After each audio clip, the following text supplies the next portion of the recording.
Subject కి ఒక teacher ఉంటారు, అన్ని సబ్జెక్టులు నన్ను చదవమంటారు. ఇంత చిన్న బుర్రలో అన్ని ఎలా నింపాలి? Class work, home work, fair notes అంటారు. సబ్జెక్ట్ కి 3 బుక్స్ పెట్టి బ్యాగ్ నింపుతారు. ఇన్ఫాక్ట్ నా బరువు కన్నా నా బ్యాగ్ బరువే ఎక్కువ.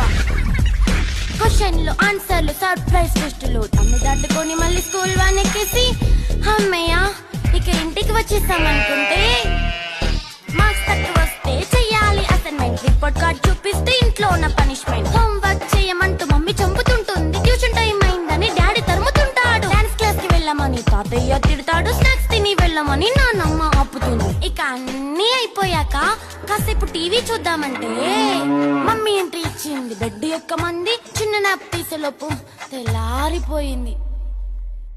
అయ్యో మళ్ళీ మొదలు ఈ స్కూల్ కష్టం.